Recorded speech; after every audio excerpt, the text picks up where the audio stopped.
Hey gang, it's Wes Gardner from Brothering Around, and this episode of Brothering Around is brought to you by Audible. At audible.com, you can go get yourself a free 30-day trial to maybe the greatest, the best, the undefeated champion of ebooks with Audible through Amazon. Have over 180,000 titles to choose from, and good news, if you have something that can listen to this episode of the show, you have something that you can get your audiobook. Go to audibletrial.com/brotheringaround. Get yourself a free audiobook on the house, plus a 30-day free trial of the entire service. Yeah, what do you got to lose? Go get yourself a free book. Go to audibletrial.com/brotheringaround.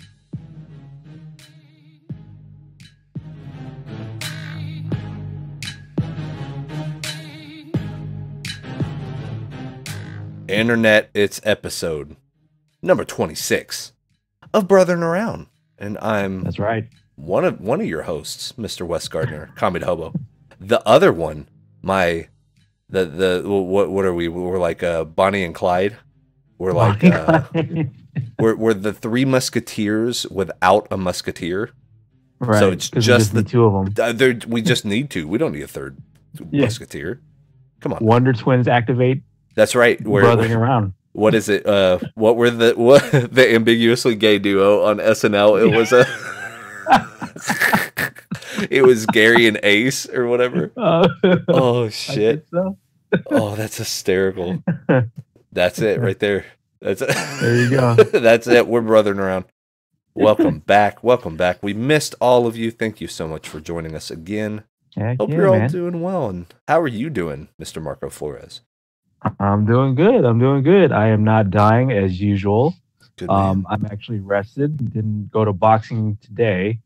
So, but I guess my way of resting is still walking a mile with the dog and the wife. So there you go. It's lighter load than usual, but I feel better because good. Yeah.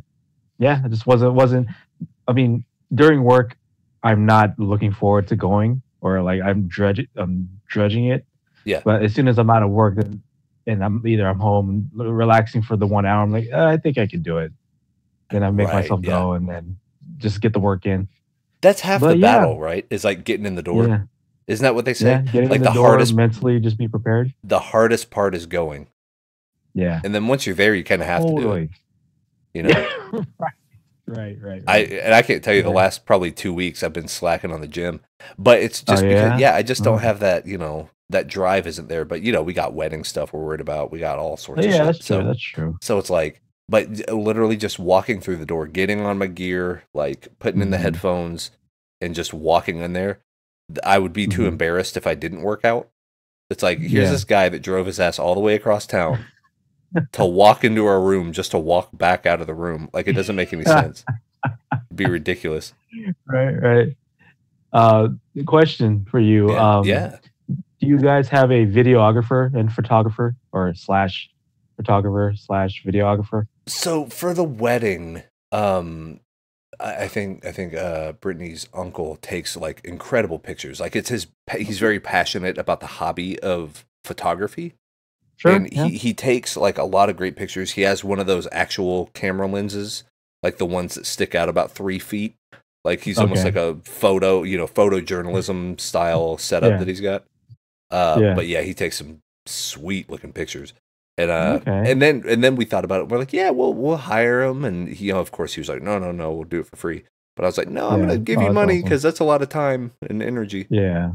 So, but it's one of those deals that we know for a fact that he will take the right type of pictures. So that, because what we've heard are the horror stories to where you hire this like outside company to come take, and this not even just for a wedding, but for just an event in general.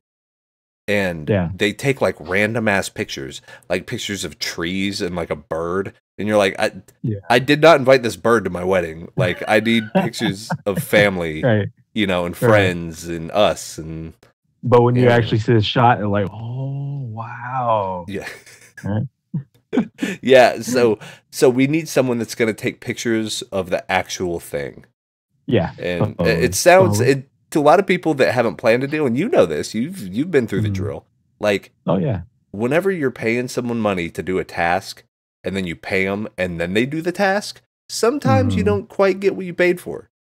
Oh yeah, yeah. You know what I'm saying? So we needed to have the safest bet possible. And it's like, okay, he's family. We love him dearly. He'll be there anyway. He takes good pictures. Let's do this. Let's make this business transaction happen. Yeah. I mean, the only reason why I brought that up, it was just, I guess, a little piece of advice when it comes to photographers and videographers. Yeah. Whenever they do take you somewhere to take pictures, just be aware. If they take you to a beach, be sure to research that if it's that the beach that you're going to is a nude beach or not. So, oh my god! Oh my god! Guess whose wedding that they took us to a nude beach and we realized it once we got there. Anyways. That is the best thing I have ever heard in my life. Yeah, so no, you got to fill this whole story in now. Now that's what I'm getting to. Good. That's what I'm getting to. I need to know every single detail. So ceremony is done. Everybody's like congratulating us. Like, okay, we gotta go. We'll see you guys at the reception area. So we go to do our own thing and we take pictures like outside the church and like this beach that he recommends that we should go because it looks nice and it shows the Golden Gate Bridge in the back and stuff. Like, okay, yeah, sure, we'll do that. Yeah. So we go to the beach, not making no mind, right? It's like, okay, it's a beach, it's cool. Sure. Not knowing that it was actually a nude beach also. So we're walking by, nobody's naked at this point. We're walking by to take our pictures. Everything's fine. Everything's like copacetic and stuff. We took our pictures, nothing was happening. And then as we walked back to our limousine, there was just somebody sunbathing and, she said, congratulations. And I was like, and I said, oh, thank you, but not noticing she had her tatas out. I was like, oh, okay, I can't look there, but thank you. Otherwise, I love my wife, but thank you. Right. Oh. so that happened, and yeah, it was just weird, awkward, and we were in suits and dresses, and she was just all sunbathing, topless. It was weird, but she was like, yeah, weddings, like weddings and stuff. Oh my God. Yeah. And here's the deal. Let the girls out. Yeah, you know what? Go out there and be somebody. So I will say, and you could probably answer this more accurately than anyone, but I've always had the predisposition in my mind that the type of people that you see at a nude beach are never the type of people you would want to see at a nude beach. Oh, of course. We're not talking like, oh, here's model. That Maxim magazine girl over there, and that guy that looks pretty ripped. He was in Playgirl, right? He's just strutting his stuff. No, it's always a 780-pound, pretty much, just a big belly, a big weak spot belly. Oh yeah, like a fighting game boss. Like their belly is flashing because that's their weak spot. That's right. Yeah, or it's like a. What's the Street Fighter character with the Rufus? Rufus. Oh, Rufus. Yep, that's the one. That's the one. That is the one. But you know what? God bless. Like if you have literally and figuratively, I guess, if you have the balls to go out there, rocking 500 pounds, right? Like who am I to say anything? It's like, you know what, man? Legit, you are the real McCoy. Yeah. Like you do your thing. Yeah. That's amazing.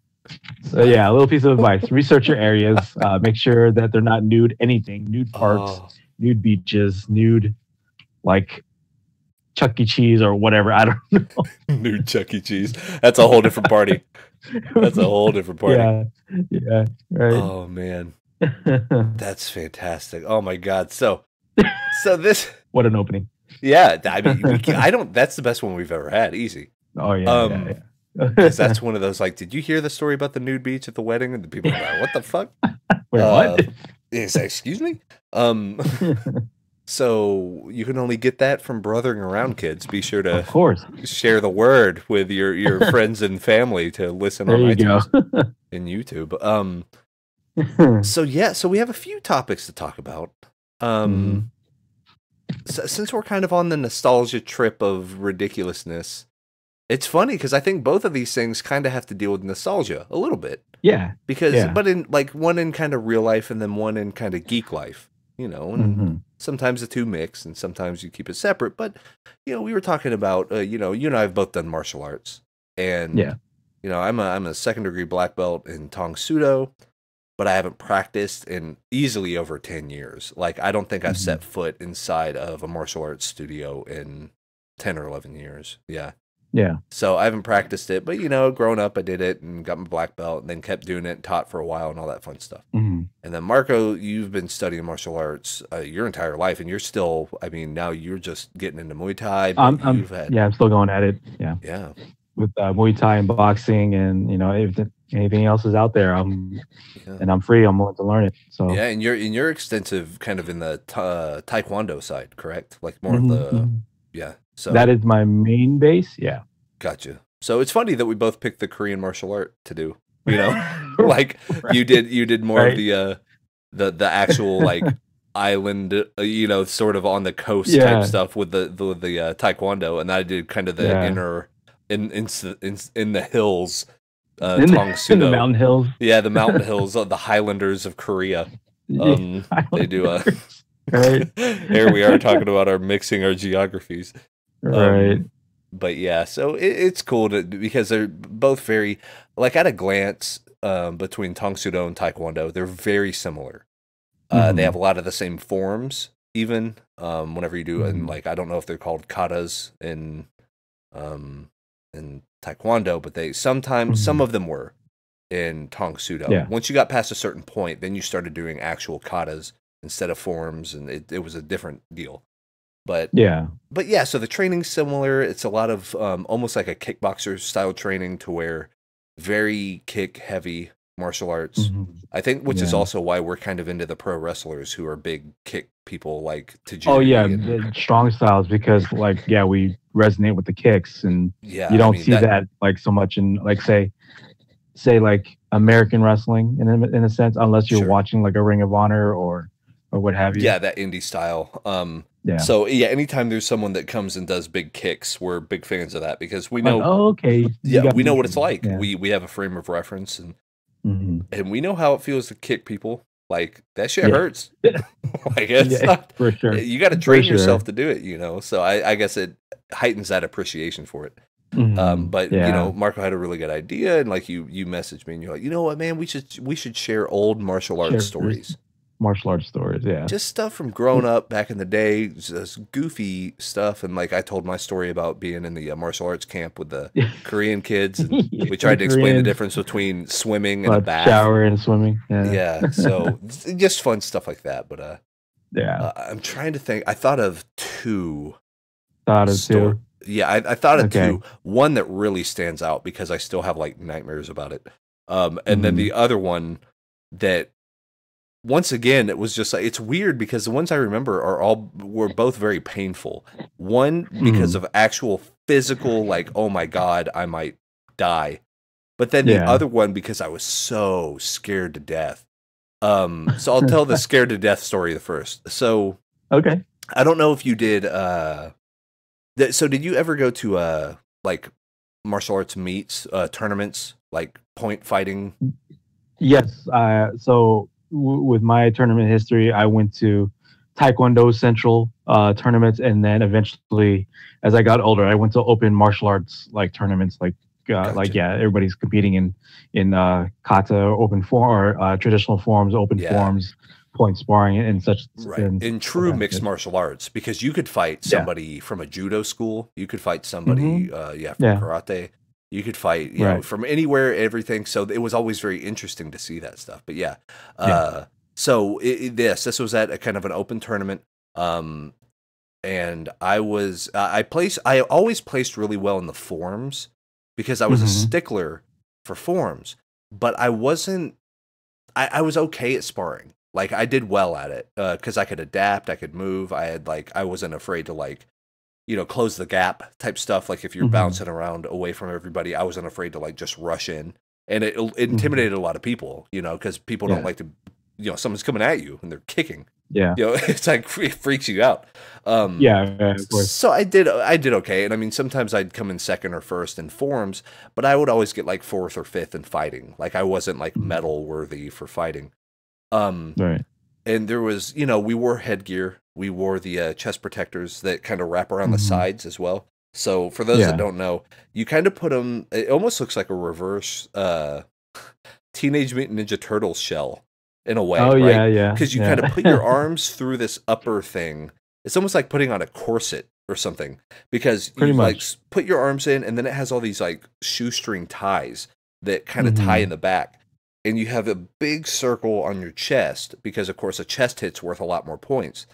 And then you have smaller circles around your sides, and these pads, it covers from like up by your neck all the way down to below your groin, and then it kind of wraps around your side almost to where the back of your rib cage would be, maybe. Right. Like it's sort of, it really almost goes around your back. Not quite, but that's where it ties up, so that's why I kind of think of the corset. You like kind of form fit it around you. So we're in that, you have to wear your, we had Century stuff. All of our stuff was sponsored by Century. So we had our, or we had our atomic shoes. I remember those. Every martial artist had every single. It was the look, man. Shoes. You needed those atomic shoes, the ones that look like Adidas. Martial artists of any kind, you get atomic shoes, or if you had the money, you would get the Adidas martial arts shoes. Because I was about to say the Adidas ones were like. Then it was weird because K-Swiss started getting into it, but they made really shitty shoes. Oh, they were so bad. They were like the Kmart shoes. Oh, it was bad. And then it would be rare that you see like Nike. There were actually Nike martial arts stuff, but it would be rare. Like Pokemon, it would be rare. Yeah, you see it and you're like, oh shit, they come from a real fancy karate school. Where did they get the Nike? Yeah, where'd you find those, man? Yeah, you would. Oh god, that's hilarious. But yeah, so we're all padded up and stuff, and round one goes okay, and he gets some points, I get some points. But round two, because my coach was like, okay. Here's what you're gonna do. I want you to do a high spin kick. I want you to do a high spin kick, and the reason why, because I want you to kind of keep this guy on his toes. I think he's sensing a pattern. Because it's kind of a mind game. Yeah, throw him off a little bit, like sort of. Yeah. So I was like, okay, and he was like, just kind of question before you keep going. Yes. So is this point sparring or continuous sparring? So this is points. To where you will score a point. Yes. So if it was a major point, they would stop you. So if it was like I got kicked in the chest and like I fell back a minute, they would break it up for a second, let me catch my breath. They would bring it back. But other than that, if it was like little kicks and here and there and on the side and it clips, they would keep it going, and you just had judges. Oh, so it would be quasi continuous then. Yeah. So where on a major blow, they would break it. They would stop you. Okay. Oh, that's cool. It was kind of a neat way to do it. And what happened is, so, and I know in Tang Soo Do and Taekwondo, a spin kick means something different. So I think what you guys consider a spin kick is what we consider a tornado roundhouse kick, and vice versa. What you think is a tornado kick, I think of as a spin kick. So basically the best way to do it is, if you ever watch Walker, Texas Ranger, the spinning kick that Chuck Norris does is a picture perfect Tang Soo Do spin kick. He was that's what he did. Chuck Norris is Tang Soo Do. Chuck Norris is your boy. Yeah. So he was the man, and he would add a hook. Yeah, he would add a hook to that spin kick, and oh man, it was sexy. Right. Everyone tried to steal it. Like, oh, it was great. So here's the thing: I throw that kick, right? The Walker Texas Ranger kick. I hit this poor kid square in the temple with it. Nice. And the thing is, he passes out. So like, really? So I go and I knock a kid unconscious, and like, it scared the shit out of me. Like, it wasn't this. I was all this big badass. I was scared to death. Do that. Because dude, I'm like 9 years old, man. And I did a spin kick, and I almost took I took a kid's head off, and like And I'm not trying to say it as like this Billy badass thing. I was like, I was terrified because I was worried I did something wrong, and I wanted to know if he's okay. And like, oh, dude, you don't want a 9-year-old to knock somebody out. So like, what they did is they broke it. Of course, the ref gets in there and he tells me to go over in this corner. And what you're supposed to do is you're supposed to kneel. You put your kind of like in in almost like a meditation position. Yeah, it's like a sign of respect. Exactly. So you take out, you take off your headgear, and you set it around. But you're not allowed to look. You are not allowed to look at your opponent. That was kind of the rule. So I don't know what's happening. I have to go and be on this mat looking out while I hear people going ape shit behind me about like, oh God, is this kid hurt? Like, oh God, dude, like one of the most traumatic things in my life, like genuinely. Yeah. And like the kid ended up okay. Like they gave him some Gatorade and some water. He shook it off. We shook hands and stuff. I ended up winning, and I felt like crap. I felt so bad. Wow. But basically what happened, because there was like footage, they had the tripod camera. This was back before all the fancy shit. So they just had one tripod camera like 40 yards back. And, they would just point it at different places. So they caught what happened. And what I did is, as I did my spin kick, he kind of rushed in a little bit. Oh, so he got into the kick? He got into the kick. So my heel hit and with this headgear, there's a gap, there's a hole by where your ears are. Yeah. It went there, and it clocked him square in the ear. So his body hit him with the heel, huh? With my heel directly. Like my ball of the heel went in that ear gap, and it just clocked him. So I was like, but I didn't get disqualified. No, because that's a clean hit. It was a clean hit, and the thing I felt so bad. I think I came in third or something, and then I was like, I don't even care. I don't want to do this. I was done. I think I only did like 2 or 3 more tournaments after that, but I never wanted to throw a spin kick again. I was like, no. Wow. Just that shit works, man. That sounds like a WMAC story right there. It's crazy. Like it was nuts. But yeah, I was terrified. Oh, wow. Absolutely terrified. Okay. Another question. What was your signature move? Signature move in sparring? In sparring. What I would do to just mess with people is I had really good balance, right? Yeah. So what I would do is I would hold up my leg, almost like Danielson style. But I would hold up my leg, but I could do any kick out of that move, because every kick, if it's a forward-facing kick, has at least 4 components or 5 components. The first step of every kick is bringing up your leg to your front, and then based on what your kick is, how you pivot and how you change your weight. Yeah. So I would just be in that ready position. So if they came forward quick, I would just do a front snap kick. But then if they started messing around and stuff, I would just pivot to my side to do a side kick.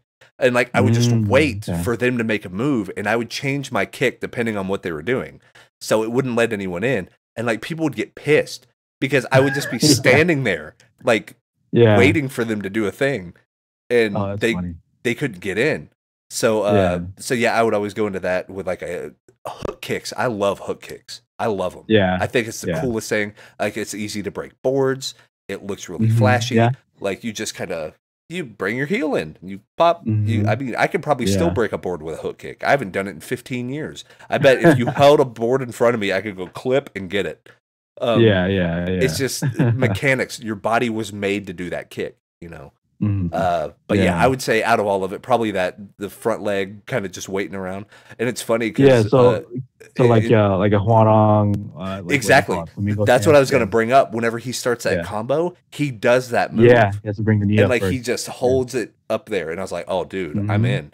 He's always been my favorite Tekken character, because I was like, I fight exactly like this guy. He's way more limber than I was, and he could do crazy, outrageous shit. But it's overall, that's how I would fight. Is I would wait, and then as soon as they would come in, I would just plow them, and then go back, and then just keep poking in and out. Cool, man. Yeah. See, Mark, this is why I wanted to bring it up, because martial arts stories, once you get into it, you find yourself in that story, like, oh, okay, Yes, oh wow, you did that, oh man, that's so awesome, so absolutely. crazy. So like I'm visualizing what you were doing, and I'm like, what, you knocked you were 9 years old, you knocked somebody out. Oh man, that's such It's a badass. crazy. And it was so because it didn't feel like Oh anything. man, Like I couldn't yeah. feel it. And I think that's what scared me. Is it was such a Mm. sweet spot hit. It's And almost like you did the spin naturally. It wasn't like you yes. forced it over Right, or yeah, like there wasn't a ton of effort in here. I mean, this was just basically to shake this kid up, right? Like, oh god, he did a spin. What's going to yeah, happen? Like, so there wasn't a yeah. lot of oomph behind it either. So it's almost like, Mm. if you catch a baseball, like if you're batting up and you catch a baseball in the sweet spot of the bat, it doesn't feel like Yeah. anything. It just Right, cracks and right, yeah. sails, but you didn't feel it. Hmm. Like that's exactly what it was like. Is it just floated through? So then whenever I saw this kid like crumble down to the ground, I was like, "What the fuck?" And then Yeah. all of it, everybody was like, "Oh!" Like they did this like audible gasp. Oh, They thought I okay. killed him. I was like, "Oh Jesus Christ!" And then they had to like split it up. I was like, Yeah. "Oh man, what happened?" Because I couldn't feel it. I couldn't really see it because, of course, I'm spun Hmm. around. Yeah. Oh, terrifying. And at the same time, that kind of shows how trained you were when you were training. Like when you did it, like I said, like you were saying, like it was just reactionary. You put Yeah, no effort into it. It was sure. just simple, and then boom, you hit, either you hit where you needed to hit, or you hit in an area where it was a good spot, and Yeah, that it was happened. right on the button. And I mean, and people Yeah. will talk about UFC fights, and the Mhm. stuff that scares me so much are those glancing blows. Yeah. The ones where like, So oh, someone punched and their knuckle grazed an eyebrow. Like right, that shit and then scares me cut. so bad. Yeah. Yeah, because that can mess you up way worse than a direct like shot. Or like yeah, like Um, a glancing punch that hits the chin, just oh, because that grazes will the chin, and then they're just done. But you're gone. Yeah, yeah, because your body doesn't know what to do because it didn't get a right. full impact of a punch, but now it thinks it did, and it like your Yeah, body like seizes up. It's hard to and then explain. yeah, legs it And out, and ugh, but that's why yeah, man. UFC stuff. It's fun to watch sometimes, but every once in a Hmm. while I'll see like a glancing blow like that, and I'm like, oh, it like makes my stomach turn a little bit because I'm like, Mm, okay. oh, something bad's about that. Like this guy's eyes are about to cross, like Yeah, like his body's about to freak out because of what happened. yeah, yeah. Um, Oh wow, but man. yeah, so that's my first story. But what is your what do you got? Okay. Well, so I mean, I can kind of break down what my tournament history was Okay, about. yeah, Like I mean, I talked about it before when I fought blind because at this point I needed glasses, but I wasn't prescribed yet. So I was gotcha. fighting blind every single time, and I lost every time because I was literally blind. I couldn't see where the kicks were Seriously. coming. I got kicked in the head a lot, and I'm like, oh, Oh, dude, what the heck did that come from? yeah, Anyways, yeah, it was kind of like how your sparring was. Like it was not, but like it was all continuous sparring. So like okay, it was basically like boxing matches where you just go, and then the judges just tally up the scores of where the kicks landed, if it was like body shots or head kick.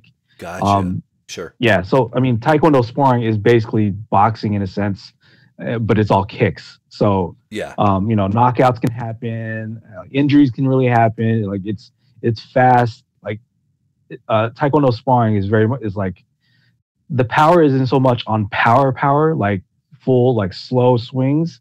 It's speed power, and that's there's a difference Yes. between It's like the two. machine gun. Yeah. Yeah, yeah, You basically yeah. you can throw 5 kicks in the time it takes me to change my stance. Hmm. Like it's Yeah, just you're gonna wear someone down through attrition. Like yeah, they just can't take more punishment. yeah. So yeah, I would think of it like kind of like a whip, a fast whip, because Yeah. it's so much of the speed and momentum that's generating the power rather than like full blown. You train your legs and they're like super huge tree trunks, and you throw the kick and it's slow, but I guess that's where the power is from. Yeah. Yeah, that's something completely different. But anyways, that was like a little bit of my tournament Sure. history. Like, yeah, I lost every fight and stuff like that. My signature move, in a sense, was like kind of like a playing around thing as well. Like, it was. Let's see. I'm basically a southpaw, so I Okay. jab with my right. So Oh. my right leg which was my good leg, was my lead leg. So what I would do is you remember like in Ninja Turtles 3, you know how they said like high foot, kind of like how you do high five, but they did high foot, Oh but they did yeah, like clapping hook kicks. yeah.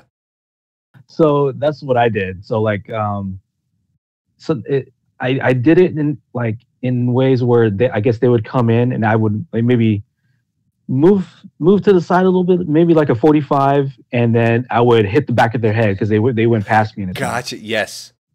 So I would do a high foot, and that was my signature move because I was able to hook kick head height Yeah. at that back then. So like that So was my thing. so for somebody who doesn't understand quite that momentum, it's almost like whenever you see a buddy and you put your arm Hmm. around them, but Yeah. you're doing that with your leg while you're facing them. You're like Yeah. putting your leg Yeah. around them. Yeah, yeah, I know exactly Yeah. what you're talking about. Yeah. That's good, Yeah. dude. That's like drunken master So stuff right there. yeah, so I would use that as a move where they move past me. They're trying to attack me going forward, but I slip a little bit, and then I get into position with my front foot, and then I would just reach around, and then it's just like kind of like Three Stooges where they hit the like any of them in the back of the head, Yeah, like a slap in the back of the head. I do gotcha. that. A little humiliating, but at the same time, it felt great getting it because like, dude, you got it Yeah, you by the got high foot. slap. But yeah. Anyways, a story of mine was. Let's see. Story of mine was it's a pretty terrible story though. It was in a martial arts camp.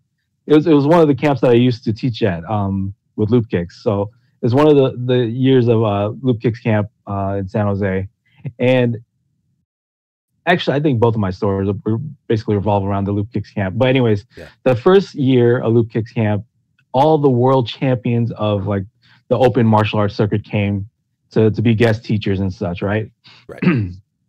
So like it was basically like a who's who of like the open circuit that came to this camp, and we got to know each other, got friendly, and and we got like really cool relationships out of like everybody, one another, and it was cool. It was fun. So I think the first year I think we would put a bunch of the people inside a house, like one of the teachers' houses, and Gotcha. we just crammed everybody in there, and everybody had sleeping bags and sleeping on the floor. It was very much a like just sardines in a can type thing, Right. type setting.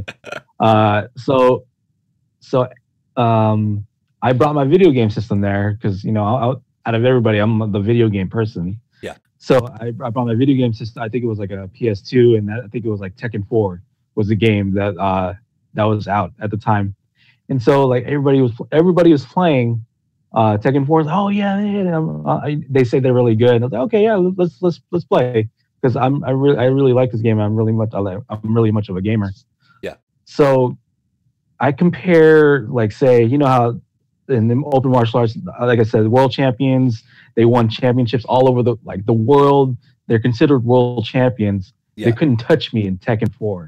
Yeah. So like I had a little bit of pride there Hell that like yeah. I was beating people that were considered world champions in like in forums, world champions, and like sparring, just like these people had roles in like TVs, movies, and such. Like one of the people I beat, I think this was not so much of like a camp story, but like just us hanging out. One of the people I beat was the guy Rinsler from Tron.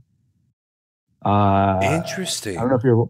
Yeah, he was the person that was I guess Rinsler in Huh. the new Tron movie or the most Yeah. recent Tron movie. So, but he was living with us at the time before he went down to L.A. So like I guess that's like one of the more famous people that I've beaten. Or That's there was another awesome. guy that I've beaten that I don't know if you ever watched that MTV2 reality martial arts competition called Final Fu. Final food? I don't think Um, so. yeah, it was like a week long or 2 weeks long reality martial arts competition challenge thing, and like I beat the world champion of that Yeah. in Tekken Yeah. 4. So like even though they're like super world champions, in martial arts competitions, I was mowing people down left and right in Hell Tekken yeah, dude. 4, using everybody. People can pick my character, and that was Oh, the most that's fun. Yeah. good. And there was some instances where I'll give you a good one. I'll give you a good one. One of the fights that I played, I used Huanong, right? Mainly kicks. I just used the punches. I didn't use any kicks. Snap. Oh, bam. Yeah, I mean, it was but yeah. Then again, they're not playing as hardcore as I am. But then again, like they just wanted to have fun too. I was like, yeah, try your hand with me. But yeah, everybody was like, oh man, no, Marco good. Marco's hella good. Marco, you better watch out with that guy. Now you're the ringer. Yeah, they're gonna pull you in to do their dirty deeds. That became my thing in as the camps like went by in years. Like, oh, where's Marco? Like, what are we playing this year? So like, I would always bring my game system, and whatever we're playing, people would challenge me. I would beat them down, and there would be matches in games where I lost pretty bad, and I get really salty because I have this pride of me, like I'm like the king of the camp in a sense. But yeah, just like a little prideful story. But yeah, hell yeah. Dude, that's fantastic.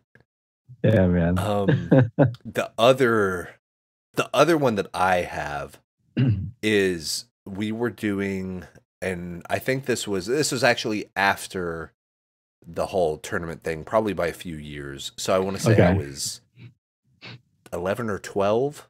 So at this point, I had been in the martial arts school for so long that I had been considered like one of the guys now. And like I was helping teach classes and stuff like that, because I can't remember. I think I was a black belt. Yeah, either I was a black belt or I was like red belt black stripe or something. Like I was about the one to get the one before, before it. So because you had red belt white stripe, which means you were not a real red belt yet. Then you got your pure red belt. Then you got your red belt with the tape on the end. Right. And that's how we did it, is you got, I think, 2 of those promotions. And then you got your black belt and you get it that way. But I think I was either just a brand new black belt or I was on my way to get it. And it was a 4th of July festival. And we were in downtown St. Mary's, Georgia. So like right outside Jacksonville, like right out there. So we had they had a big parade and floats, and we were there for Pox Karate, which is our grandmaster's name is Song-Ki Pak, and he's from Korea, and so that's who we're representing as Pox Karate Academy, and they still exist. I checked their website like 2 days ago, actually, when I knew we were doing martial arts stories, and they're still it's still the same Grandmaster Craig and Brian Peoples, like the people that taught me are still teaching. And that's cool. So yeah, dude, it's still there. Is the website's like horrendous though? Oh god, yeah, it's like Angel Fire GeoCities. Oh man, God bless. I looked at my school's website. I'm like, dude, oh gosh, I need to have them hire me, man. How great would that be? Like, I'll do it for free, homies. Like, you guys help me out, please. Just take it, let please. Me just do this for you. Anything, I'll give you a WordPress, whatever you want. Just get this out of here. I'll put you on Tumblr and it'll look better. Yeah, please. We'll get you a blogger set up, just like my deal. Like, we'll make it work. But so they're still rocking it out over there. So awesome. Yeah. And that's awesome. And so we're getting ready for this presentation. And basically what it is, and you've probably done a handful of them too, where it's like, this is your presentation to kind of advertise the school. So you're just seeing all the people and all next to the woods, and they're going to watch these martial artists break boards and concrete and all that stuff. Oh, so, yeah. And there's techniques to breaking bricks. There's techniques to breaking boards. Like, once you learn kind of the secret to it, it's not super hard. It really is mind over matter. Like, the only reason why you can't do it is because you think you can't do it. You could break concrete not easy's the wrong word, but once you learn it, like, it's not bad. Yeah. Like, once you know the gimmick. In a sense. Yeah, exactly. Like, and it's not, and a lot of people think that, it's like cut down the middle or something. Like, no, that's a solid thing of concrete, it's solid, that's a solid brick. But there's a certain way you hit it. There's a certain angle you come at it from. Like, that's like, you can do ridge hands. Like, don't hit it. Hit the brick directly. Hit past it. Bingo. Yes. Like, hit underneath it or something. Yeah. Try to punch the floor. Like, every time. Just try to hit the floor. Yeah. So yeah, you go through it, not at it. Yeah, exactly. So basically we did our board breaks and stuff like that. And so this is outside. This is the middle of the summer in Georgia. So it's super, and I mean super hot. I think it said it was 104 degrees. So Oh wow. we're out here doing this stuff, and the presentation's 45 minutes, right? So the first 10 minutes or so go by and it's fine. Everyone's good. We're kind of sweaty. It's not too bad. We have Gatorade. Like, we have plenty of water. So whenever it's not our time, we can go and drink water. The only thing that they forgot to, or they didn't put up, was some sort of a canopy of sorts. Like, Oh wow. Oh, something geez. something to block the sun. So Yeah. what So was was the floor burning your feet? that's exactly what this story is. So it was black tarmac, and Oh no. it's 104 degrees outside. No. And you have a Gosh. group of like 60 people all in a line, and we're doing forms. Forms were the very last thing we did, because that And way, your whenever we're arm is doing the not forms, big feet. yeah, we're all synchronized. It looks so good. And then Yeah. our grandmaster comes on and he's like, "Thank you all so much. Here's their presentation. If you have Mm. questions, come hit us up afterwards." So we're doing like the longest form. Oh My geez. feet are blistering. Like, Yeah. genuinely, the skin on the bottom of my feet like are cooking. It's cooking. Yeah. Everybody's I've feet. been there, man. So you can see people's, like, they're standing on the side of their own foot type of thing. Yeah. Or Like, they're like kind of bringing up their foot for a brief moment, and yeah, so they're on the ball of their yeah. heel, Oh like trying to geez. walk Yeah. around, and we're just getting through it, man. We're just trying our best. Mm. That's the most pain I think I've ever felt in my life. And like, dude, I've broken ribs in car accidents. Oh I've done all no. this type of stuff, man. But Yeah. that was a type of pain, because it really was torture. Like, you're standing Yeah. on black concrete barefoot Oh man. for like 35 minutes in 104-degree weather. It's like, Yeah. get out of here with that. Like, but our grandmaster was nice, because he let us take the week off. He was like, "No, you guys earned it. Like, you Oh, don't have to thank pay. you. Thank Yeah, you you, don't have to sir. pay or anything. Like, yeah, you guys are good." And yeah, man, I had to go home, and we bandaged up my feet like with ankle braces and Yeah. stuff. But we had to put like aloe vera, like jelly, Oh all on man. them stuff. Jeez. Dude, Yeah. sucked. Oh man. But you know how That's good you terrible. are whenever you can do forms with burned feet. Like, that's Right. a great Right. way to see Right. how sharp your forms are. Yeah. Yeah. Like, I thought we were doing a demonstration, not training our mind over matter. Yes, legit cooking ourselves outside for these Yeah. people. And you could tell that the people felt so bad too, because they could see it. Like, they could see it happening. Like, it Okay. was just a few steps away from like sizzling on our feet. Yeah. It Jeez. was, dude, it was brutal. Brutal. Yeah, I'd done that type of demonstrations as well, in competition as well, like being outdoors and it being like some sort of competition. Yeah, Yeah. that is not the funnest thing. And plus, those Dude. your gis, your uniforms. Oh yeah. Are Yeah. thick. People don't realize that. Yeah. Those things are Right, not right, light. right. I mean, Yeah. they're pretty thick, man. I mean, it's almost like wearing a beach towel. You Yeah, gotta, pretty much. and then you got it locked in. So, oh, Mhm. it was a rough gig, man. Like, there were some That amazing sucks. moments in martial arts class, but like the ones I remember the most are those, because it's like, I Mhm. can't believe we did that stuff. Can't believe it. Yeah. Yeah. Like, Yeah. that has to be illegal somehow. Right. Dude. Craziness. Yeah. But yeah, I guess my story, my last one, Yeah. would be, all right. So I'm testing for my second degree black belt for Taekwondo. That's where I'm at now. In a sense, I should be third or fourth, but I would have to Okay. be sticking with, the Gotcha. teacher, and Yeah. continue to train in Taekwondo. And because, like, I don't know if anybody's aware. So once you get black belt, it's basically like you're a white belt again. Yes. But when you want to progress, you have to wait a year, and Yep. then you take your test, you get your belt. Then if you want to go for your third, you got to wait 2 years, Yep. take your test, and then so on. You add years every time you want to take want to progress further in black belt degrees.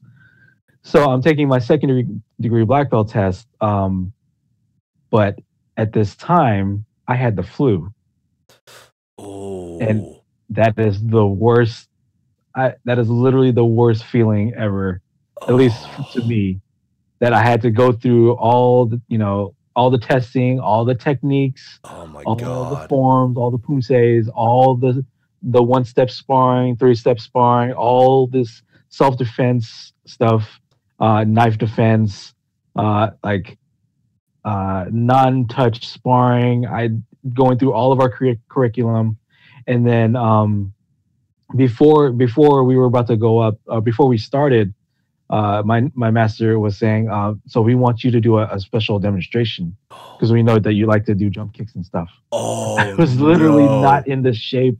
I was literally not in even like the most best shape to be doing anything. And you know, I mean, I know I could have done better if I was healthy, but Yeah, I did what I could during that time. sure. And oh, but yeah, we were rolling too. That not to forget that. And Oh, I'm going through, and I'm sick as a oh my dog. God. And it was the worst feeling ever. I mean, I passed for whatever reason. I passed.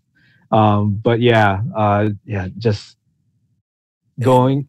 Don't ever take a test when you're oh, sick, and and here's the especially deal. when you have the flu. Yeah, and Yeah, here's the good. deal about any sort of black belt test, and it was probably the way at your school, and it's this way at a lot of schools.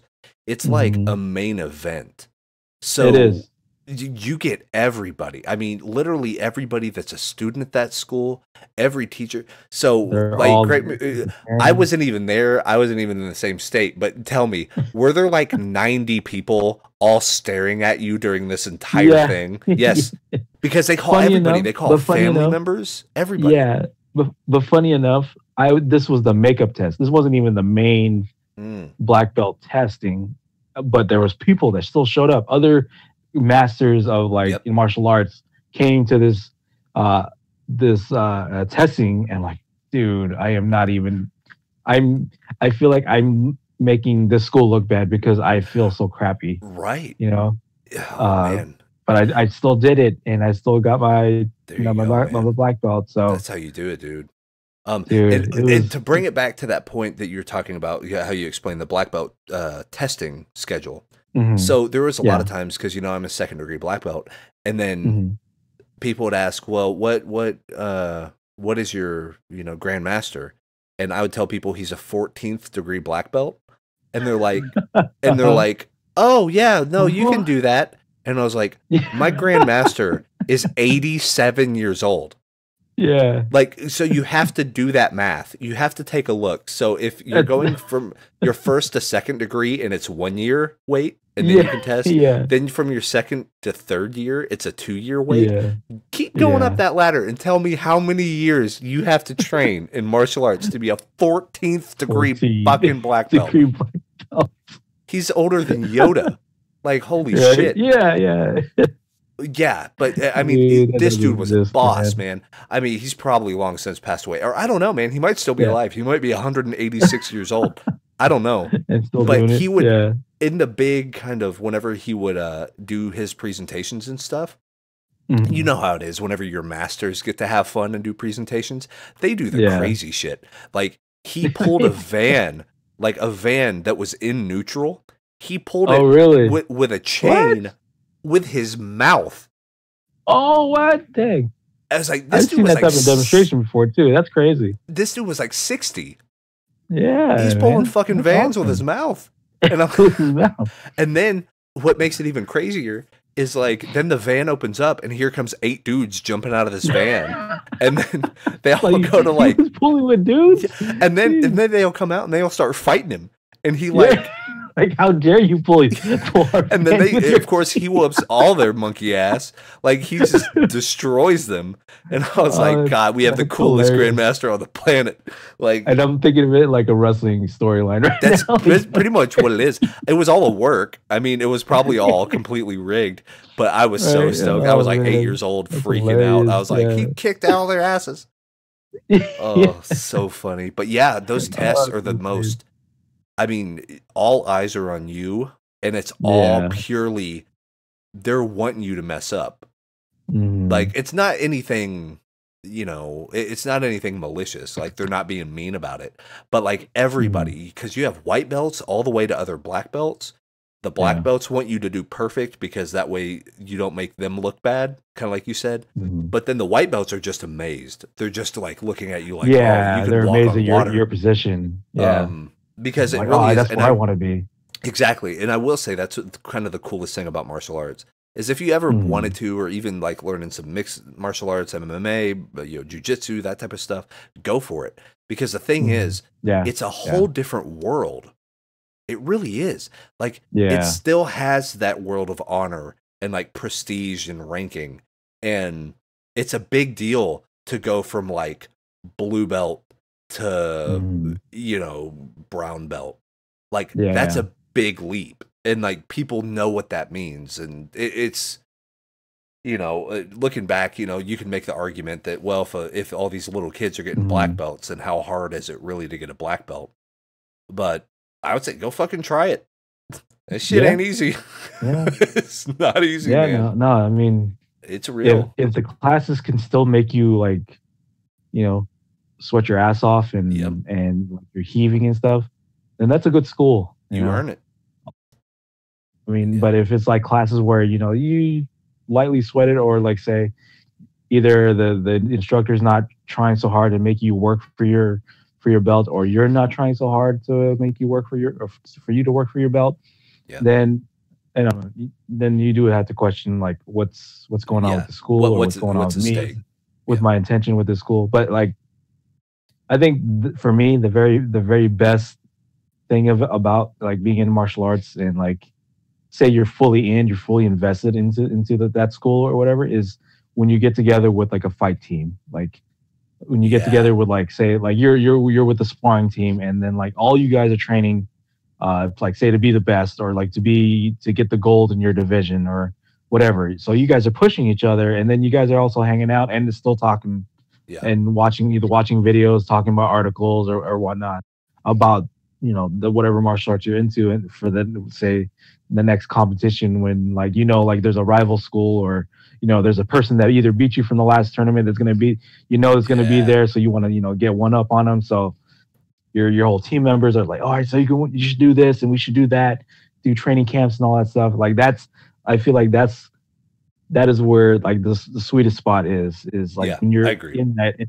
in that crew, and they're all getting better, you know, all you guys are getting better together, and then yeah, and you guys are cheering each other on. Like that's like literally the best. That's what I'm looking for right now Sure. with where I'm at now, like either with boxing or Muay Thai, just to find a fight team, like who can I be motivated and motivate to go train. So that's what I'm looking for right now. Not only to like learn like Muay Thai and boxing, but who's really invested in this, so that we can you know say like tear up their tournament circuit if that's what we're gonna do. Yeah. If that's Be what I decided, legends. if that's what I want Yeah. to do. So yeah. Absolutely, man. That's awesome. And like the thing is, if I started training again, like I'm Mhm. so out of martial arts shape. It's not even Yeah. funny. You know what I mean? Because it is. There's a certain type of shape you get in, and it's Oh not yeah. necessarily Yeah. like, yeah, maybe running cardio, that's fine. Maybe punching Hmm. some bags, that's fine. Don't ask me how my splits are now. It's the worst. Right. Yeah, exactly. Like, but Honestly. it's a full on, even like CrossFit stuff doesn't Yeah. even, Yeah. it's not quite the same. There's something different about it. It's Hmm. more centered, I think. It's more of a, you have to know what the limits of your body are all the Hmm. time, not because of how strong you have to be, but because of how aware of your surroundings you have to be. Like, it's a Right. different training, and it's Yeah. something that's really awesome. And I do highly recommend it for everybody. But yeah, I'm so For far out sure, of man. like bodybuilder shape and martial arts shape Mhm. are not the same thing in the least. Mhm. It just No, doesn't man. happen that way. No. Oh man. That's why we're so like get hooked in demonstrations where like say the person is just like holding a stance, and then like they throw the other person swinging like a 2x4 onto their chest, and like it breaks. Like what the heck? How do you do that? Like that's the martial arts shape that we're talking about, That's it. rather than like yeah Yeah, how like much can you bodybuilding and bench, shit. or like Yeah, how I much you can can run bench, five and miles, like who cares? yeah. Can you Can you can you take take a a baseball bat to the leg? Bingo, a baseball bat to the shin. That is your litmus test. And that's what I was going to bring up earlier is like, you already have that inherent training with Taekwondo, but now you're learning how to do those tree trunk kicks with Muay Thai. Yeah. And I was like, So fuck, now man. I'm trying to figure out the good balance, good mixture of either both the Taekwondo and can you the Muay imagine Thai having the speed of Taekwondo with the fucking brute force of Muay Thai? You would kill That's people. where I'm trying to go, man. Dude, you That's murder. what I'm trying to go to. You will murder. I'm in that lab. I'm trying to mix the chemicals together and see what comes out. That's right, dude. God, Dude, you're gonna I'm be a doing machine. You're gonna like you're gonna be at a self-service checkout in Target, and then like it's not gonna give you the change, and you're just gonna kick the machine, and it's gonna dent like the whole thing, and then just gives you the right amount of change. And then you're like, thank you. And it like shrivels up like you just crushed a can. Yeah. So I want to hit as hard as Hobbs in Fate of the Furious. Oh Jesus! If you have yet to see that movie, I've not seen it yet. But you need to watch it. When he hits something, it dents. It's so like, that's so good. All right, Hobbs. It's sure. So good. That's what I want to do. 100%. You go, Rock. Yeah, that's right. You be somebody. You be somebody.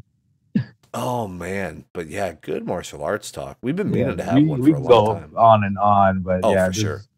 I mean, yeah, we're literally an hour in, and nice. It's so awesome.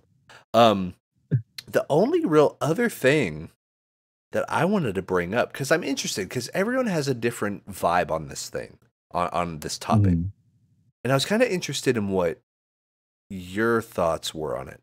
So there's a big thing on YouTube, and I say it's a big thing now, but it really was a big thing, like 2 or 3 years ago? That's kind of when this whole thing really started for unboxing videos. So whenever you get either a subscription box or you got a brand new collector's edition of something, and then you're on camera and you're like, let me open it up and show everybody what came inside. Overall, like I used to think that shit was real lame. Like, no lie. I was like, this is a weird thing, and I don't know how I feel about this, and unboxing videos are kind of stupid. Because, and I think my main problem with it was that a lot of these, like, and I'm going to call out Loot Crate. I've never thought Loot Crate was a good deal ever. Because I remember working at a GameStop as assistant store manager. The shit that they're sending in that Loot Crate cost maybe a nickel. You know, like, oh, here's a Mario pencil. Yeah. It's like, well, thanks, but I mean, and you're spending $80 a month, and you're like, they just literally sent you $6 worth of bullshit, and you just gave them, $70 for free. But that was back then, right? Exactly. That was back when these sub boxes first started. Now, they're getting more like specialized. Yeah. There's usually, well, at least with Loot Crate, there's themes. Now there's themes, like you get the Halo box, you can get the Guardians of the Galaxy box, you can get they have a Marvel box, or they'll like associate a word, and then whatever associates with that word will be in the crate or be in the box. Yeah, and I've had the pro wrestling crate for like 3 or 4 months now, and they have a theme every time. So like last time was I think it was animals. That's all it said on the box was animals. So I got like a towel for George the Animal Steel. I got a T-shirt for Rhino. Nice. You know what I mean? It's this awesome Rhino T-shirt that has barbed wire on it from ECW, and it says Gore. And I was like, that's awesome. Like, that's pretty cool. Thanks, man. Yeah. And then they had one. I think my favorite box so far has been the High Flyers box, because I got like a signed picture from Ricky the Dragon Steamboat. Nice. I got a Macho Man Randy Savage shirt, which there you go. I cannot get enough Macho Man. He's like my spirit animal. So it's and these crates have been good, and all of the shirts that they make are collectors. Like they make it specifically for the crate. Like you cannot buy it separately. So they only make it for people that subscribe. And this month's that I'm getting is going to be for tag teams. So I'm kind of interested to see what I get. Like I'm hoping for like Wolfpack, sort of type stuff. But hey, even if it's like a Yeah, and they've sent me stuff with WWE people. Like I Okay. have a DVD of like CM Punk matches, and it has WWE stuff on it. Oh wow. So I was like, okay, like sure, because I think that was Mm. for the I think it was called the Saints. And he was one of the Oh, Second okay, City okay. Saints. Him and You said Second City Saint, yeah. yeah, so he was part of that faction and stuff like that, and also had like oh Okay. yeah, it had Christopher Daniels because he's like the fallen Hmm. angel. And he Yeah. did a thing called like Saint Daniels, and so it was that Hmm. that type of stuff. So it's cool, and it's kind of an insider deal.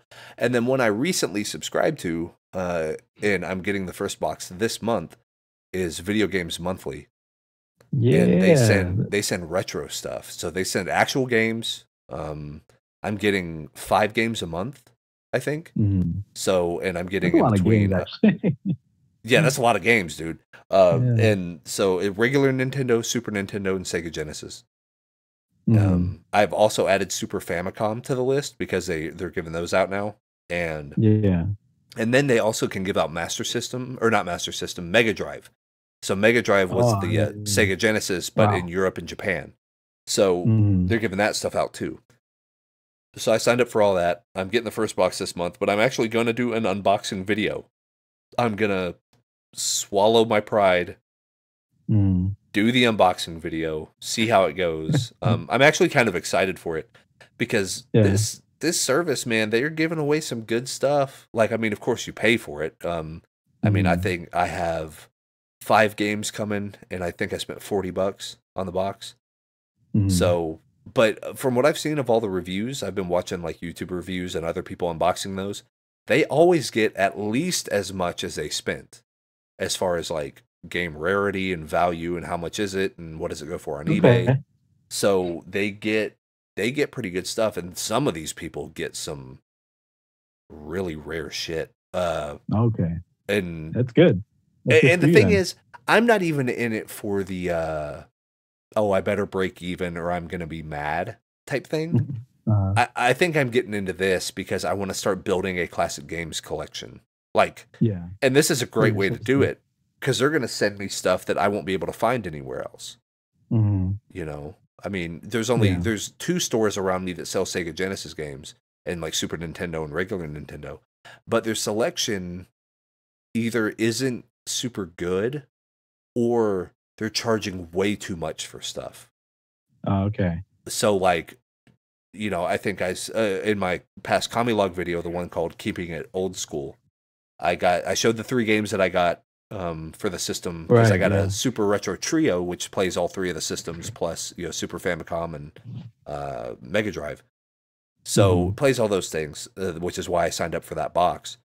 And I think I got like Jurassic Park, The Lawnmower Man, and Fester's Quest. So one It's a game, random set of I know three. we just The most found them random set of three ever.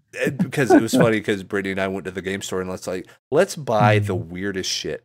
Like we got a $10 spending limit. Let's get 1 game for each system. Let's get a Yeah. regular Nintendo game. So we got Fester's Quest. Let's get a Genesis game. So we got Jurassic Park, and then let's get the Lawnmower Mhm. Man based on that crazy ass movie for Super Nintendo. So yeah, Yeah. we got out of there for under $10, and then I checked the game values, and yeah, they came up to like $12 for all of them. So I was like, hey, we made up pretty good. Um, Yeah. so that's kind of how I'm going to format those unboxing videos. Is I'm going to unbox Okay. them. I'm going to be like stoked about them, show them to the camera, all that stuff. But then after that, I'm going to actually go on and in the video show the prices. So Hmm. like That's this good. game is going for this much. This game is going for this Hmm. much. And that way we can compare and contrast to see, hey, are we getting close to the $40? If so, great. If Hmm. not, whatever. But you can also Yeah. send them your wish list for games that you want. Right. And say like, hey, if you guys got a copy of this stuff, let me know, or send it in the box. But whenever I say these people get some crazy stuff, like I've seen Super Famicom versions of Chrono Trigger, uh, yeah, like Final Dude. Fantasy 4 and 5. A guy Mhm. got a sealed copy of Castlevania Symphony of the Night. Wow. I mean that shit right there is worth $300. So, Mhm. I mean, if you want to talk about breaking even. But Right. they send good stuff and the quality's good. Like if they send you a Yeah. box, it's a complete set. So it has the instruction book, it has, what have you. So that's why I'm Hmm. excited to get it. Not because, oh, I want everything on my wish list and if I get some random Yeah. game I'll be mad. But like I wonder what they're gonna send me. Yeah. That's part of the I, fun. It's I like yeah. yeah, I think the cool part is that how customizable like your crate can be. Yeah. From what I'm hearing, from what you're saying, like, I think that's pretty cool. Yeah, it goes from Atari 2600 all the way up to like PS2 and Yeah. like So GameCube so and your crate won't be the same as another person like next door or something never. because Yeah, they're asking for other stuff. bingo. So Ever. Yeah. that's pretty Even cool. if we got the same systems, we wouldn't get the same games. Right. Because Yeah. it all, I don't know how. So basically, I saw this thing and I was seeing all these kick ass games these guys are getting. So I Mhm. was like, I need to get in on this quick because they're going to run out of fucking video games. Like, how do Right. you, Yeah. I don't know how they're doing this with all it, with these rare games that they're giving to people. and what I'm going to do, because it's all in really good condition. So what I'm actually Hmm. going to do is I've looked up online how to check to see if a game is a reproduction or an original. Hmm. So what I might actually do is after a few months of getting these boxes in, I will get the kit to be able to open up these carts. So I'll make Oh, probably okay. a commie log episode and I'll be like, okay, I love this service or the service has been okay. Let me Hmm. see if they're giving me real shit or not. Yeah. We can open it up, look at the motherboard, compare it because there's certain tells that give it away if something's been Hmm. faked or not. Okay. At a certain level, I don't care. Like genuinely, I don't care if Hmm. it's a really pristine looking copy of a Super Nintendo game and it plays on my Super Nintendo. Whether it's Yeah. real or not, I kind of don't care. Like at the end of the day, it's a video game, it's fine, it plays, I like it, great. But for like a collecting standpoint, I want Yeah. to be able to say that yes, I have a real I Super had the Famicom original. version. Yeah. Yeah, I have a Super Famicom version of Final Fantasy VI. It is a Hmm. real thing. Let me open it and show you. Because one of the big red flags I've seen is if you go to a game store and they have some stuff that's like too good to be true, it probably is. Hmm. And Okay. like with carts and stuff, like Game Boy carts or let's say Sega Genesis, Hmm. really Super Nintendo and regular Nintendo because those are easier to open. But if the person behind the counter won't let you open up the game to see if it's real, don't buy it. Yeah. Because a lot of times they'll try to use the whole like, oh, well, no, if you open up the game, it's going to lose value.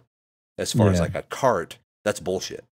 And like, there are collectors on YouTube that have been collecting for 35 years and Jeez. they seriously have probably millions of dollars worth of games. I mean, there's one guy, I can't remember his name. It's like Joe something. His name's Immortal Joe. He's the coolest dude in the Mhm. world. He's like the happiest guy ever. And he has a full retail set.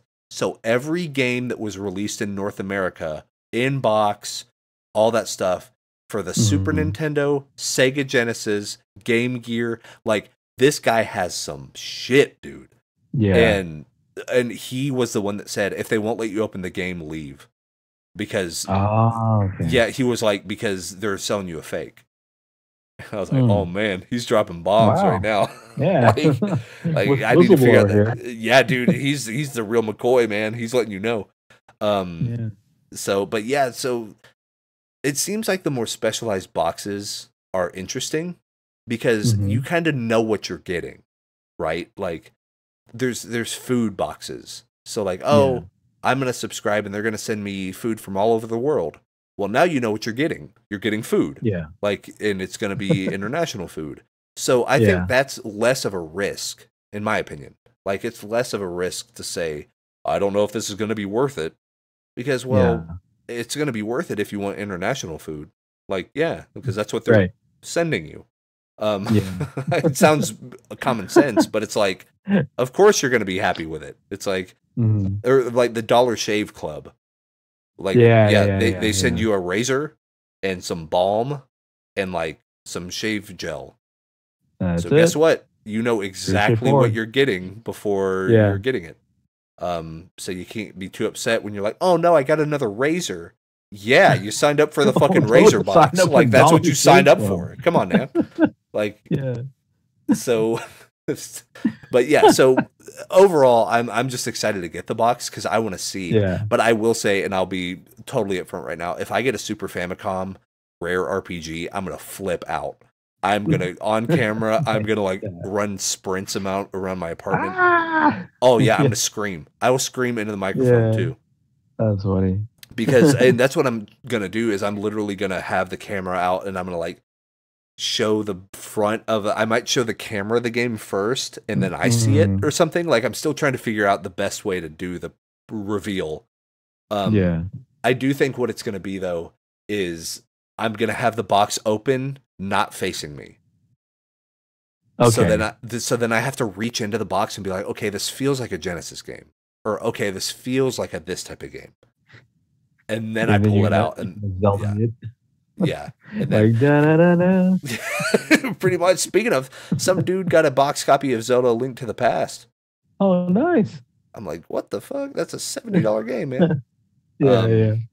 So it's super good, and we're using a website called Game Value Now, because they do daily updates on their entire inventory. So they basically check eBay every single day to look at what closing costs are, how much is a game worth. I can't imagine of maintenance on that site. Jesus, no kidding.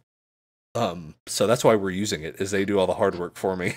Yeah, and I'm like, I trust. You know, it maybe even if their algorithm only runs once a week per system or something, that's still so close to what actually something is worth that, yeah, it might be off by $1 or so, but who cares, right?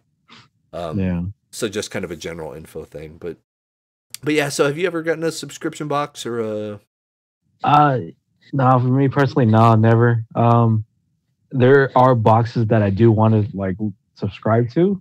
The Lucha box, Lucha crate that I mentioned before. Because I'm so into the Lucha mask now.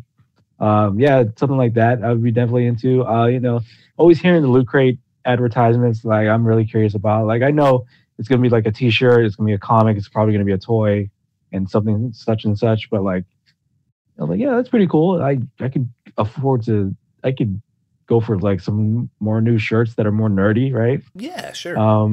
Stuff like that. Yeah, like I'm aware of the crates that are out there, but actually the video game one is totally new to me. I never really even heard of that one until you told me, or at least told us just now, pretty much. There's a video game crate out there, but I mean, I'm aware that it's here, and I'm aware that people have been doing videos for like a few years now. And funny thing is, like, I guess there was one video. I don't know if it was you guys that mentioned it or if it was somebody else, but I feel like they were unboxing a Blizzard game, but for whatever reason, they were on the rooftop and doing an unboxing video. I don't know. I'm trying to remember if it was you guys, like you, Wes, and maybe the Nitro Bear crew doing a free to play or what. But somebody was mentioning like they did an unboxing on a rooftop. I'm like, what the fuck? and the guy that was doing the video is being really serious about what they're unboxing, but not to say that why is this guy on a rooftop out of all places doing this unboxing? So now like I had this weird request for you is like just have some like weird ass locations. I need to be in like a Walmart. And people are like, well, what the fuck? Why is he recording right here? Why? Yeah, all the employees are asking you, "Can I help you with something?" And then you just keep going and talking. I just don't even acknowledge them. I'm in like Bed Bath and Beyond. Yeah, you're on a bed. You're on a bed at Bed Bath and Beyond doing an unboxing. That's you know, if you feel ballsy kiosks. enough, you're in the toilet. That's know, taking a number 2 and it's perfect. Just looking at it, like, what a great box. Yeah. Great box. Like, why is Wes's ball showing? I can't that's so good. Just a big blurred blur filter on everything. Yeah. So you can't see anything that I got. Yeah. But yeah, it'll be fun. Like I'm excited to do it, and I've never done an unboxing video, so it's a whole new thing for the channel. and I'll Yeah, be man. I'm interested to excited for you, see. dude. Yeah, it'll be interesting to see how it goes. And I was thinking about, yeah, I was thinking about, oh, I need to find a new location and like film it and all this other stuff. But then I was like, nah, that's Hmm. too much work. I'll just do it on my Twitch webcam. Like, There you I'll just go. do the same exact thing that I've always done, Yeah. and hope for the best. And plus, I spent so much money on this microphone that I might as well use it. Hmm. Yeah, yeah, You yeah, know. yeah. Um, That's true. That's but yeah, true.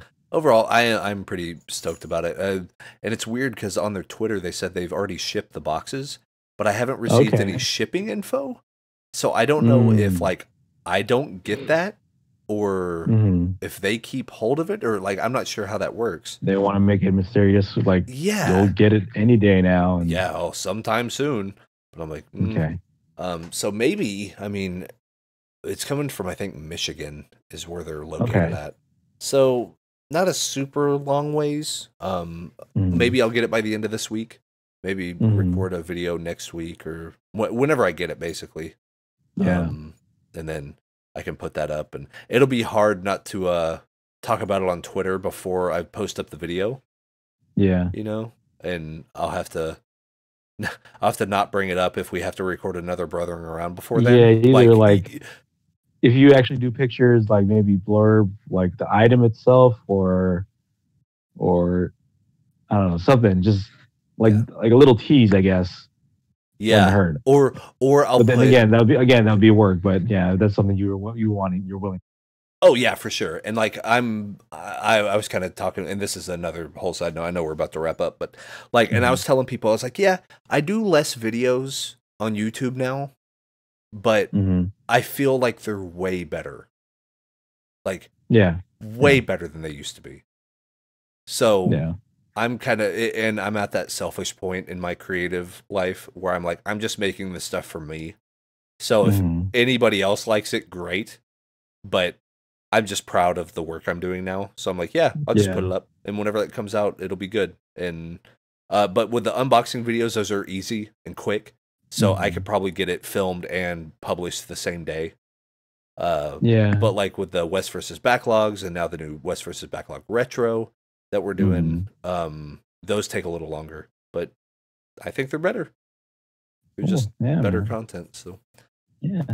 but Quality yes. content is what matters. That's right, because there's a triangle, and any Hmm. creative types out here, I'll leave you with this before we head out. So what I need you to do is draw a triangle on a piece of paper, and on the top of the triangle, I need you to write the word good. Hmm. On the lower left hand, I need you to write the word cheap, and on the lower Hmm. right hand, I need you to write the word fast. So you have good, Okay. you have cheap, and you have fast. Pick two. Yeah. Pick two. Yeah. Whenever you're making content, if it's cheap and fast, it's probably not good. If it's good Hmm. and fast, that shit ain't cheap. All right. You see what I'm saying? So Yeah. Yeah. Yeah. that's how you should design all of your stuff. Draw that triangle and keep it with you everywhere. Good, fast, and cheap. Hmm. Remember, and never the three shall meet. So if you want something Yeah. that is fast, yeah, fast and good is not cheap. Good and cheap, which is what I'm doing, does not come fast. Fast. Doesn't happen quick. Got to take Yeah. your time. But yeah, it's a nice secret formula. I even use that at work. I showed somebody that at work the other day, and they were like, "Holy shit!" Yeah. It's like life No, changing. Whenever you that's see it, good. you're like, "Oh my god!" Yeah, that's good. It's I real never stuff, really heard man. of that either. But yeah, it's good. It works, Yeah. and I mean, it works for everything. It works for Hmm. making budget decisions. It works for project management. It works for everything. So Mm, yeah, okay. good, fast, and cheap. Cool. But draw that out. Make up your own mind. Because hey, if you want to do something fast, you Hmm. gotta either pick if it's gonna be cheap or is it gonna be good. Hmm. So it's up to you. Okay. Yeah, man. Good advice from West there. Yeah, there we go. Little action for you to take home. There Something you to go. stew on a little bit. But that I Keep that. think is gonna be our time for this week. Marco, it was a Yeah, pleasure, my man. friend, listening Of course. to all just the super rad martial arts stories. You are now the Tekken. See, I guarantee you, if you sign up for that video games monthly box, they'll send you Tekken 4. Get that They'll just Tekken send it to 4. you, man. They'll be like, you got history with this one, baby. Yeah, Just yeah, do it. yeah. Um, But yeah, that's our time. I'm Wes Gardner, Mr. Comedy Hobo. Head over to comedyhobo.com. Also hit me up on Twitter, twitter.com/comedyhobo. There's Mr. Marco Flores, Mr. Nerd in the Bay himself, who's been tearing it up with those intro to mobile games. Dude, Yeah, you posted man, like back, I guess. 20 of them. Like, I can't even keep up. I saw the Chuck Norris one. I saw the freaking... Oh, yeah, the Chuck Norris. Chuck Norris. God, what was the new one? The gun, you're driving in a car. Oh, Gun Pie Adventures. I don't know why it's called Gun Pie, but it's arcadey. So like, it is arcadey, whatever. man. It looked pretty cool. So yeah, there's a lot of good mobile game content over there on the Nerd in the Bay YouTube channel, and also hit them up on Twitter, twitter.com/MarcoPolo177. That's gonna do it for episode 26. Thanks again, Marco, and we will see all of you next week here on Brothering Around.